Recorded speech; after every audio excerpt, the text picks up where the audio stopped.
Day 21 of the 30-day challenge with the Google Nexus 4, and we're talking currents, camera, and more. I'm Aaron from PhoneDog.com. Let's go see how this device is holding up. In day 21 of the 30-day challenge of the Google Nexus 4, we're also going to talk about the Straight Talk service because I'm one day away from this running out. So I'll tell you, HSPA Plus connectivity, this is using the AT&T side of Straight Talk's MVNO service. So it's running off of AT&T, HSPA Plus, theoretical peak of up to 21 megabits per second on AT&T's HSPA Plus network. Like I said in the previous video, I'm getting about 3 to 5 megabits per second on the download in most cases, as you can see right here. But overall call quality been relatively decent on this device. It's pretty much what you can expect from AT&T in terms of connectivity and call quality. So if you're in a market like Dallas where AT&T is incredibly strong, it works just as good as AT&T service. And for that matter, anywhere, as long as you're okay with going without LTE. If you're in any AT&T market, take a look at this because you're really getting a very similar proposition here in terms of AT&T service for a lot less money. So you've got the AT&T network reliability or whatever the case may be in your particular market, but then you've got $45 service for unlimited calls, texts, and data as well, with some caveats. At least, they say that it peaks out. They say that they throttle you in some cases, so keep that in mind if you are a heavy user or you like to watch YouTube on a regular basis. But on to Google Currents, and this is going to be a shorter update, but what I've found is that I really enjoy Google Currents, and in keeping in line with telling you all about my 30-day challenge, it may seem dumb, but I'm finding that I'm really enjoying Google Currents more than I thought I would. So I've got Currents here, and I can flip back and forth, and this is really similar to Flipboard or really similar to BlinkFeed, which we saw in the HTC One. It's coming very soon, the HTC One, when it hits retail stores.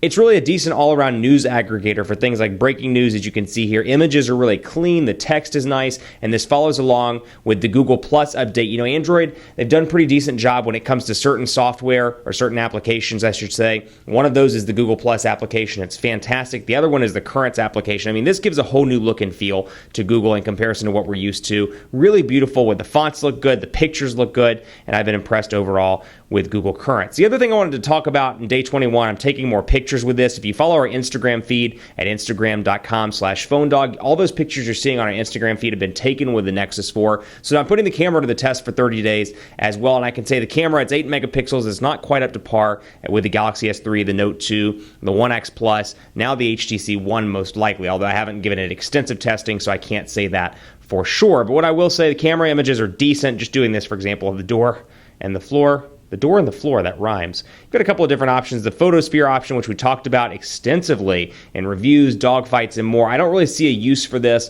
in kind of common use. I don't really see a point where I'd be like, this is great in day-to-day use, but, still kind of nifty to have, and you can post these to your Google Plus pages. Then, of course, you have panorama shots and a couple of other camera goodies as well, and then you can back out and go back into the camera and flip back to your normal. Of course, you've got your gallery here as well, and then the Instagram button, because I have been using that on a regular basis. So the camera, not quite up to par with some of the other heavyweights in the market, but still a decent camera, and keeping in mind you're paying $300 for this phone. As I've said many times, it's an option. It's something that, it may not be the best, but hey, you're paying $300 and you're saving some money. So to boot, that's a nice choice. So all in all, Straight Talk service pretty good. Starting tomorrow, I'll go back to an AT&T micro SIM in this device and continue my 30 days with it. But Straight Talk service overall been relatively impressive. For what you get, $45. Great bang for the buck.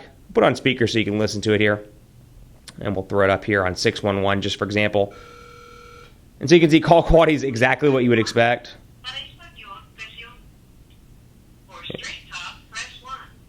Straight Talk.